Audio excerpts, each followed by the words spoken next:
Our guest today is Cook County Board President and a candidate for Mayor of Chicago. And when you're a CEO, as she is, of Cook County, your most valuable asset is your time. And so she is a frequent, and the reason I mention this, because we are enormously grateful at the City Club, because she spends a lot of time attending our events and also sending her leadership team over here, Rich Minacchio and others. And so we're enormously grateful to her, and let's give her a round of applause for that, please. The other thing is, when you're running for public office, you really have to be selfless, because your family takes second or third or fourth seat, and other things take the second or third or fourth seat. So we are enormously lucky to have her in public service. Ladies and gentlemen, Toni Preckwinkle. Welcome, Madam President.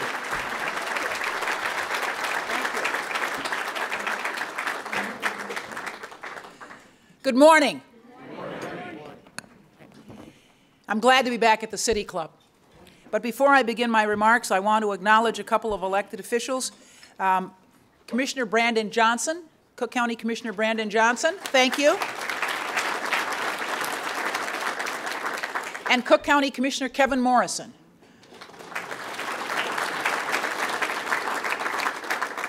I also want to take the liberty of acknowledging my campaign chair, Ken Bennett. I'm very grateful to have him with us today.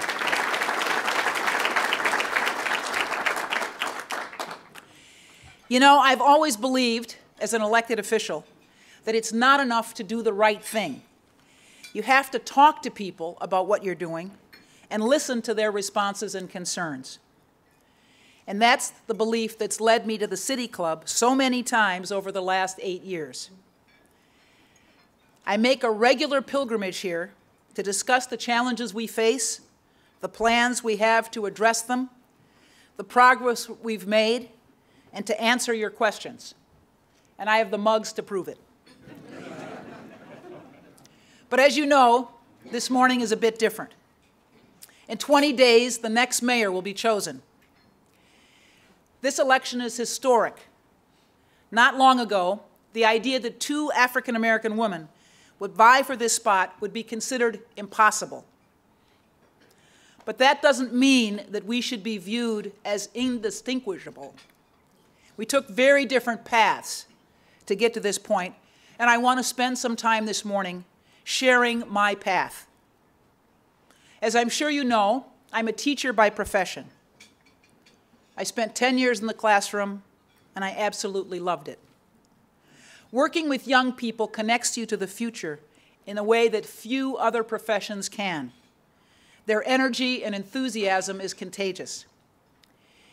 Teaching also provided me with invaluable preparation for public life. For one thing, you won't find a much tougher audience than a group of teenagers. But being a teacher is more than holding your own in the classroom. It's explaining complex subjects to diverse audiences, because each class is unique, and having to determine on your feet if it's resonating. It also requires you to balance the distinct constituencies: students, colleagues, school leadership, parents, community residents. And of course, it's really hard work. Not only the requirements of the classroom, but the above and beyond that's asked so many of everyone working in education. And while I first started working in campaigns when I was 16 years old, I found my real drive and motivation for public service in front of the classroom. Early in my career, I lost a student to gun violence. She was killed in a drive-by shooting. She was in the wrong place at the wrong time. In this instance, on her own front porch. It was devastating for me, for everyone in our school. I still remember there was an empty desk in my classroom for the rest of the school year. Every day, it was a painful reminder of the toll that gun violence inflicts on our city. The loss of that young woman got me involved in the fight for gun control, and then to run for office myself.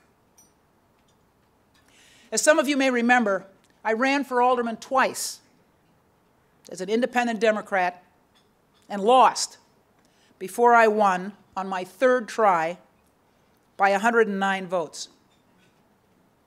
I always say when you're a kid, you're stubborn, and when you're an adult, you're persistent. So clearly, I'm no stranger to tough campaigns. For the last 25 years, I've been a public servant, and I'm proud of that. It also prepared me for this moment, because the challenges our city faces are not simply ideological. It's not enough to stand at a podium and talk about what you want to see happen. You have to come to this job with the capacity and the capability to make your vision a reality. Being mayor isn't one job, it's two. First, you have to be an ambassador for our city. This means leading the city in new directions. It means coming up with new ideas to tackle persistent challenges. It means listening to and responding to the Fortune 100 CEO who needs space to expand her business, and the entrepreneur trying to navigate the challenges of launching a new startup. It means listening to and responding to the voices of real working families that live in all of our communities. At the same time, the mayor is responsible for actually running city government. Chicago is an enormously large and complex enterprise. Its budget is more than $8.5 billion. That's billion dollars. The city employs 35,000 people. This is not a job for the faint of heart, and it's not an entry-level position. As an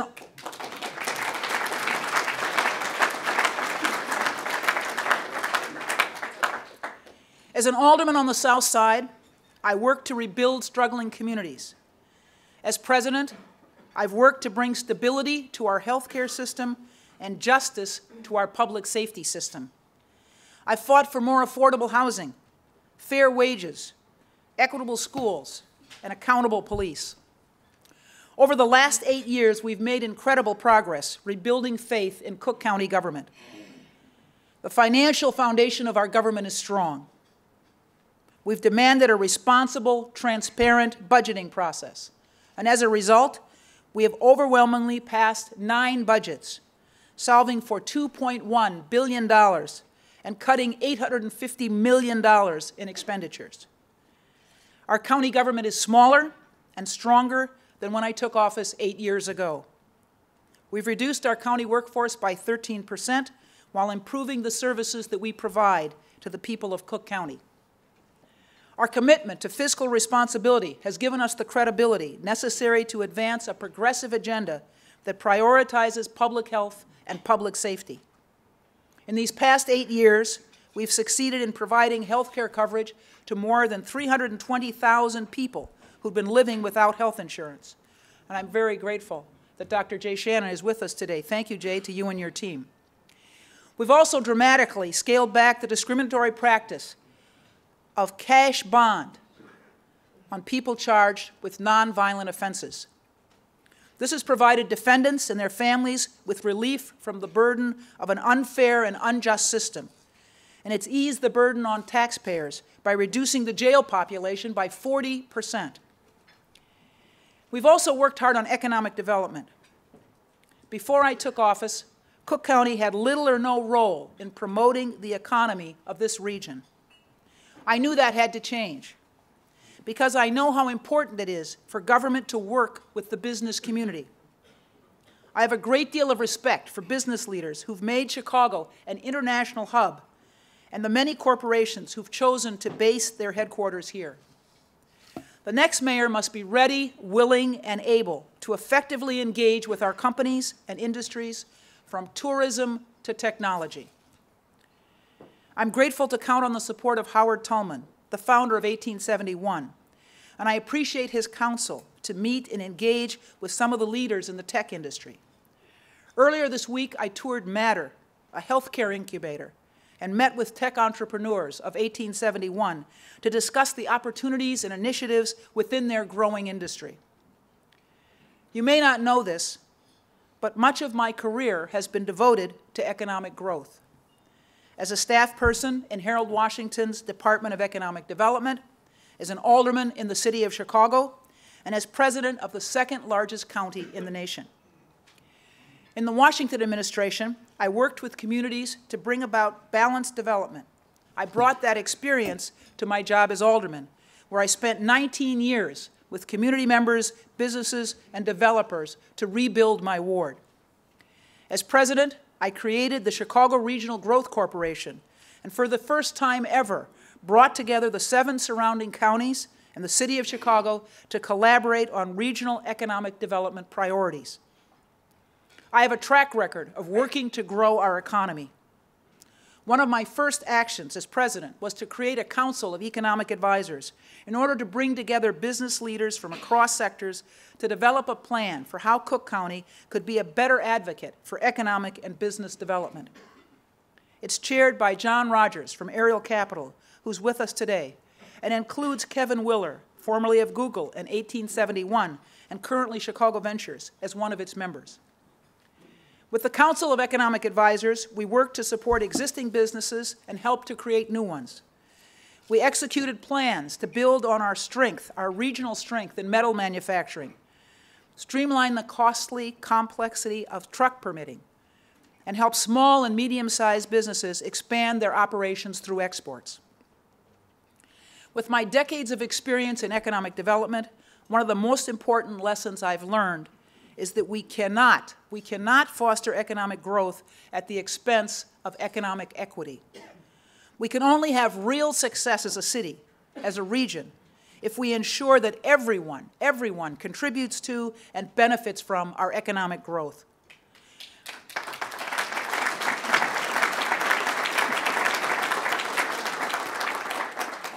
That's why, as mayor, I would triple our investment in the Chicago Microloan Institute and reform the Neighborhood Opportunity Fund from a rebate to a grant program. Together, these policies will spur growth and the development of small and medium-sized businesses in communities that have been starved for investment far too long. By investing in our small businesses, we'll make a critical investment in the futures of working families who live in overlooked neighborhoods in Chicago. And I believe these investments will reap significant returns for generations to come. We must have a mayor's office that fights to make sure that working families live in a city that works for them. This means we need to work together to make sure that no parent in Chicago has to choose between buying groceries and taking a sick baby to the doctor. It means that no child should have to worry about her present instead of her future. It means that all children should have access to a good education that will put them on the path to future success, whether that means a college education or a trade.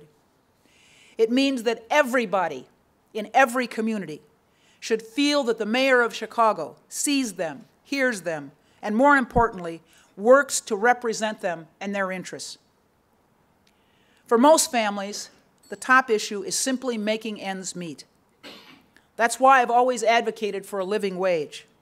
In my 19 years as alderman, I sponsored every single living wage ordinance that came before the council. As president, I raised the minimum wage in Cook County. And as a candidate for mayor, I'm committed to a real plan to raise the city's minimum wage to $15 an hour by 2021, 3 years before the state minimum reaches that level.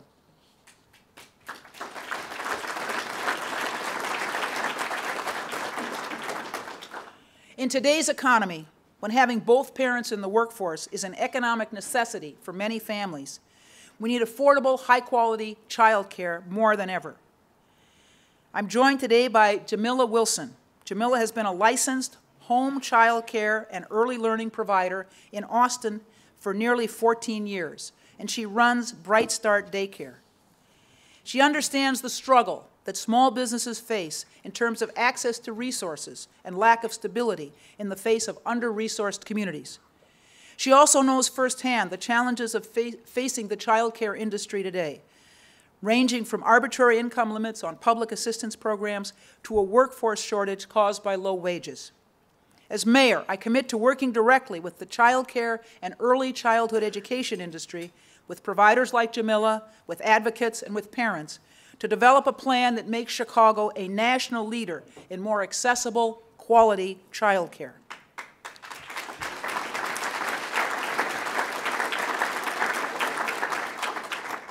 What it comes down to is this. It's easy to call ourselves a world-class city, but Chicago won't actually be a world-class city until everyone who lives here, has the opportunity to build safe, prosperous, productive lives for themselves and for their children.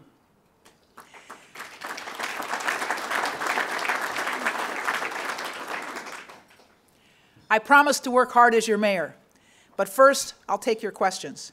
And as I always say, if there are no questions, remember I'm a teacher, I'll call on the people I know. Which in this crowd is quite a few of you. Thank you.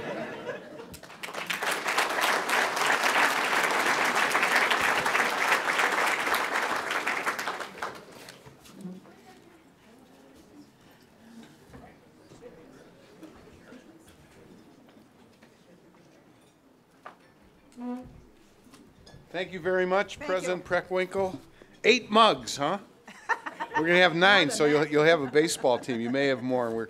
As President Doherty said, we're very grateful for all the time and support that you've given to the City Club. We do have a few questions, and if anybody has a question that they would like to have Tony Preckwinkle ask, just hold it up, and there'll be some members of our staff. I see one completely on the other side of the room.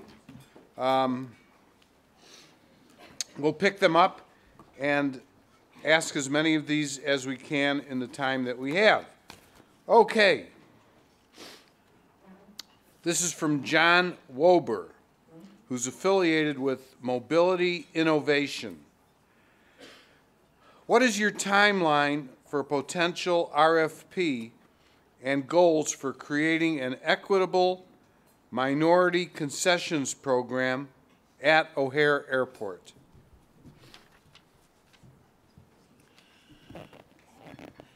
Clearly, this is somebody I ought to talk to.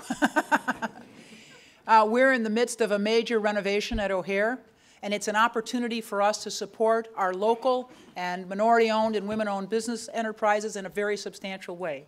The biggest part of that renovation, of course, is physical. It's runway changes. But I'd be happy to talk to you about the concession issue. It's something that's been brought to me by the Restaurant Association, and they have concerns about maximizing opportunities for our local restaurateurs. So please see me or my staff after the meeting. Thank you. I'd be glad to work with you. Shall we maybe just pass those up if you can't squeeze through? Okay. A lot of questions. We even have one from John Rogers. Okay. But before we get to John's question, this is from Laurie Gren, who's with Thinking. Glenn? Glenn. Sorry, Laurie. Okay. GAPA, know you are a supporter. Will you make passage of, is this the? The Grassroots Alliance Police Accountability Commission ordinance. Okay. The Grassroots Alliance Police Accountability Ordinance. All right.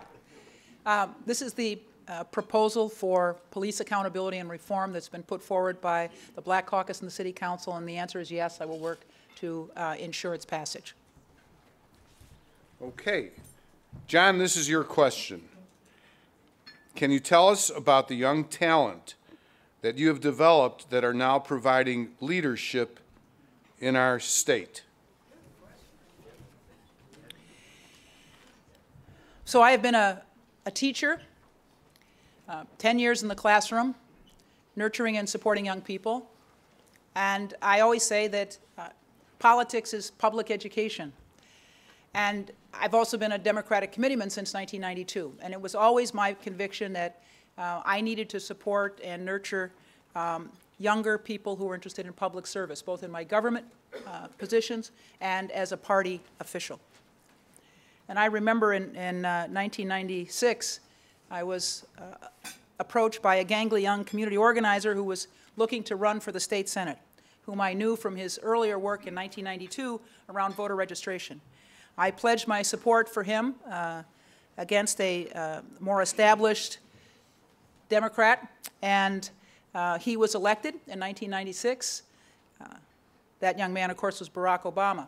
I've also been very supportive of Kwame Raoul, who Alderman Hairston and I, appointed to the State Senate when Barack Obama went off to the U.S. Senate.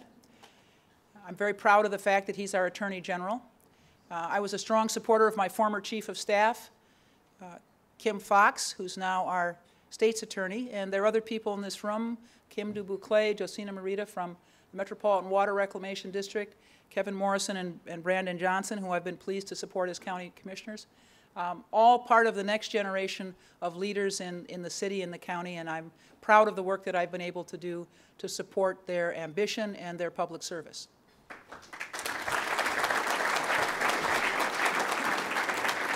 Thank you, President Preckwinkle. Probably the only one you left out that comes to my mind is my former state rep, Christian Mitchell. And you know, every time I get to know either our state senator or state rep, because of your mobility path, there's someone new who comes in. And I haven't figured out who replaced Christian yet, but I'll work on it. Okay. Now, this is from Graham Grady with the Taft Law Group. Is it fair for the current mayor to pass an $850 million bond, sell off the divvy bikes, and possibly pass a $101 million pension bond on the eve of the election of a new mayor? I have to honestly say that I'm troubled by the fact that a number of very large projects that impact our property tax base and our fiscal stability are being moved forward in advance of the election in April and the new mayor taking office in May. It would seem to be more judicious to give the new mayor an opportunity to evaluate these projects going forward and to work with the new council around supporting or opposing them. But you play the hand you're dealt, and it looks like a number of big projects will move forward in advance of both the election and the installation of the new mayor. Okay, good. We've got a lot of good questions here. This is from Helene Gale with the Chicago Community Trust.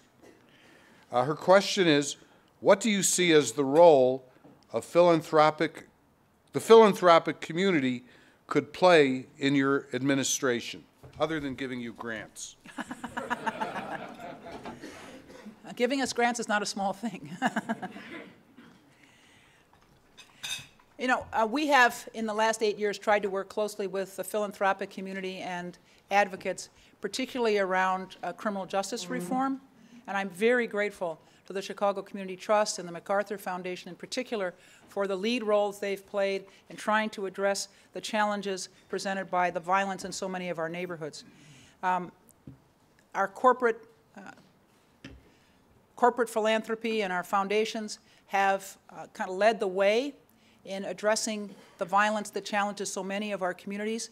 They formed the Partnership for Safe and Peaceful Communities, and I've put, what, 30 million plus each year for the last 2 years into those initiatives in the communities that struggle most with the violence. And let me just say, I think the city has been remiss in investing its own resources in those initiatives.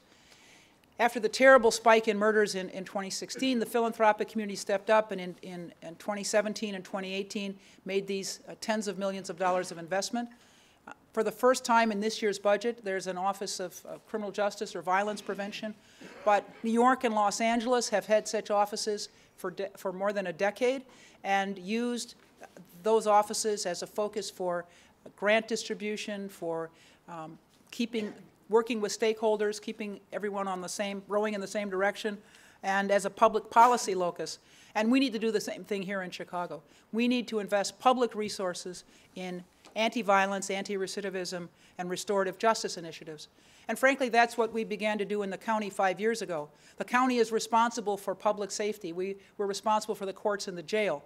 But we weren't doing anything to address the pipeline into our criminal justice system.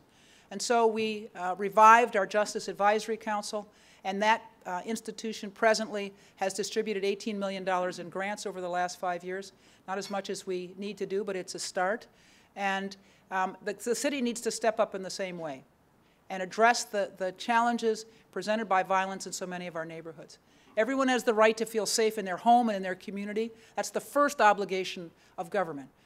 Be sure that people are safe in their homes and their communities. And so the city has to address this with more resources of the kind that the philanthropic community has been distributing for the last 2 years, and in partnership with them.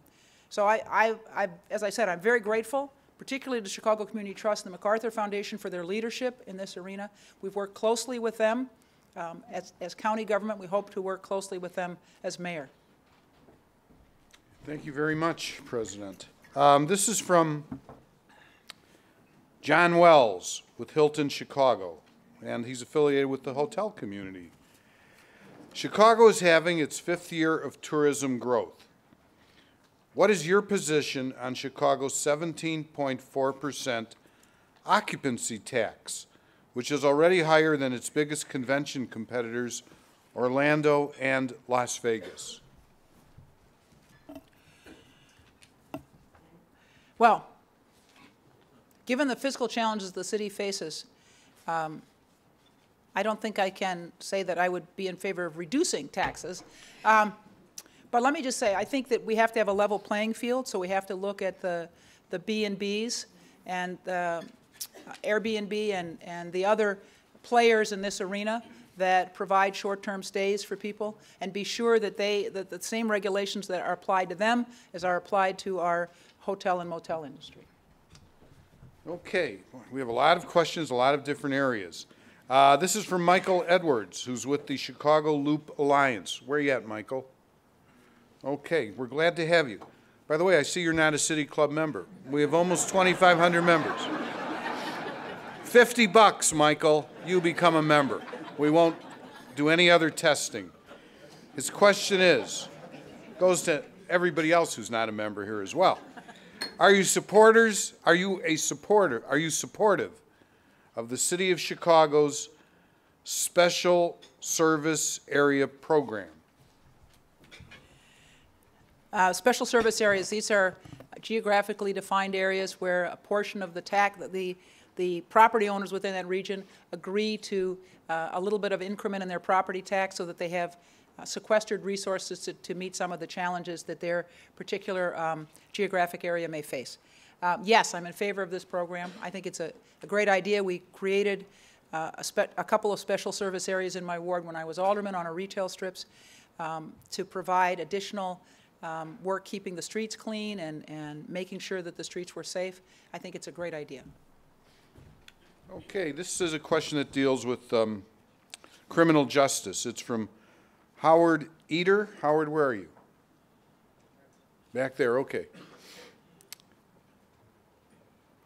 He asks, what is your position on first-time arrests for unauthorized gun possessions? And I have another question here. It sort of fits into here. There was a Chicago police officer who was shot while serving an arrest warrant Saturday night, and the alleged shooter had a long list of priors, most of which were dismissed, had been released on an I bond. And the question was, are there too many people coming out on the street, the job that you and Kim Fox and Sheriff Dart have done, when they really should be kept in confinement? All right, well, let me address the first part of that. The focus of our criminal justice reform efforts has been on those accused of non-violent crimes. You know, there are a lot of people who come into our criminal justice system for low-level drug possession, for shoplifting or prostitution, the things people do to get money for their drugs. And that's frankly been the focus of our efforts to reduce the jail population. And we've done that through bond court reforms, reducing our reliance on cash bonds. You know, cash bonds basically penalize you for being poor, because those who are comfortable pay their bond, go back to work, to their families, to school, whatever. And those who are poor previously spent the time between their arrest and their disposition of their case in our jail, sometimes because they couldn't pay just a couple $100s in bond. So I have to be clear about this. Our focus in criminal justice reform has been around those accused of non-violent crimes and reducing reliance on cash bonds in those instances. Now, gun possession is a tricky issue because in many of our communities, people do not feel safe. And therefore, they carry guns to protect themselves. And you've all heard the story about the young man who had a gun on his way to school because he had to travel through several different gang territories and he was fearful. And he was an honor student at one of our really good high schools. So I think this is a matter that should be taken up by each judge on a case-by-case basis, because clearly somebody who has a long list of priors and is arrested for the first time for gun possession, having been arrested numerous times for other things, is in a different category than that young man, for example, who carried a gun on his way to school because he was fearful for his safety. So I think these are matters that we have to leave in the hands of the judges who hear the individual facts in the case. Thank you very much.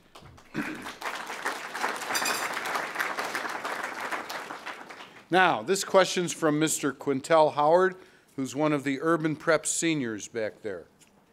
His question is, what have you done and what will you be doing about providing teens with opportunities for summer jobs? You know, this is an arena where the federal government has really, I started to say betrayed us, and that sounds pretty strong, but it's true. When I was elected alderman in the 1990s, there was a lot of federal money to support summer employment programs for young people. And this is really critical. These are really critical investments. Because if young people are on the street without work, what is it? Idle hands are the devil's workshop. But if they have productive work to do and they can bring home money to help support their family and do some things for themselves, they're in a much better place. But the federal government has pretty much entirely withdrawn support for this kind of youth programming. And so cities, towns, and villages, our counties, are left to their own resources. And I want to commend Mayor Emanuel because he's made this a priority, raising money to support summer employment programs for young people, and I would continue to do that. I think it's really critical, both for public safety reasons, to give people job experience, young people job experience that helps them move up in the workforce, attached to the workforce. As I said, I think it's disgraceful that the federal government has withdrawn from this arena, and it's really challenged local units of government. Okay, thank you very much, President. This is from Marie Lynch, who's the CEO with Skills for Chicagoland's Future. Marie, where are you? Okay, right over here. All right. With the disparity in unemployment rates across Chicago's neighborhoods, what early plans might you be willing to share to address this disparity? Well, unfortunately in this country there are always disparities between unemployment rates for the majority community and for the Latinx community and for the African American community. That's historic, and it's persisted through the recovery from the Depression. I have worked closely with the Chicago Cook Workforce Partnership, which I know funds your organization, to try to meet the needs of those who are unemployed and underemployed, and to assist employers who are looking for qualified candidates for the jobs that they have open. So I would continue that partnership. Actually, it's a partnership between the city and the county that formed the Chicago Cook Workforce Partnership, and try to increase support through corporate and philanthropic support for the partnership. The partnership is a not-for-profit organization that was spun off. It was a combination of the city's Mayor's Office of Workforce Development and the county's President's Office of Employment and Training, and we spun it off as a not-for-profit so that it could better secure corporate and foundation funding, and it's been very successful in that. So I guess I would say that we have to do more with the existing entity that we've got to ramp up resources to support our populations. Okay, thank you very much. We have two questions here that are very similar. Don Hughes with the Bronner Group and former City Commissioner Susan Malik McKenna. She's now with Contextos. Knowing we can't count on the feds, how do you fund critical infrastructure for climate resilience? And Don want to know about what can the city do about addressing climate change? Well, this is one of the biggest challenges we face now and going forward. When I came into office, I said we have to do something about our carbon footprint. And Deb Stone, who has been the head of our Department of Sustainability and the Environment, has worked closely with not only us, but in Springfield around legislative initiatives and with community groups around projects like community solar. We have a plan, and we're actually ahead of schedule in reducing our carbon footprint, making our buildings more energy efficient. And that's what government has to do at every level. We have to be leaders in promoting energy efficiency, doing it ourselves, and trying to work with community residents around some of these issues in the same way that we're working with community residents around community solar initiatives now. But this has to be a priority for the administration. There is presently no Department of the Environment in the city of Chicago. That department needs to be resuscitated, reformed. We have to have a locus of activity and energy around sustainability, around the environment, and around climate change. And one of the ways in which you do that, of course, is to have a department that's focused on that. And that's what we need to do.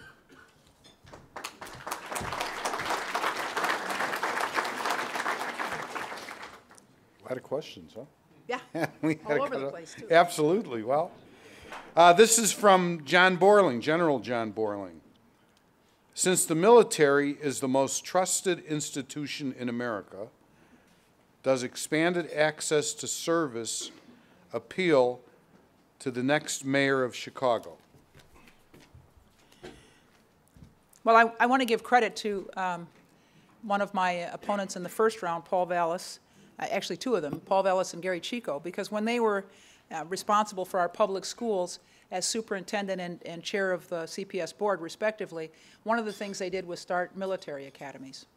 And, you know, military service is honorable, and it's a great career path for many of our young people who don't see themselves going straight to college or don't have a trade in mind. The discipline, the training that they receive in the military is invaluable to them. And we now have a number of military academies in our Chicago public schools, and I think that that was a really good idea for which I commend them, and that we ought to work with those military academies to be sure that our young people have access to the services beyond that high school experience. And I know, frankly, there's one not in my ward, but just adjacent. I think it's in Alderman Pat Dowell's ward. That's an Army facility. Is that right, Pat? Oh, she just left? Okay. But I think it's Bronzeville Military Academy. Bronzeville Military Academy. And that's an Army facility. And I think those programs are great for our young people. And by the way, young women are well represented in them as well as young men. Thank you. We have three last questions here. Henry Kay from that Urban Prep West campus, you know, where all the people graduate and go to college, he's very concerned. What can you do about the issue of college tuition increasing every year? No references to Felicity Huffman.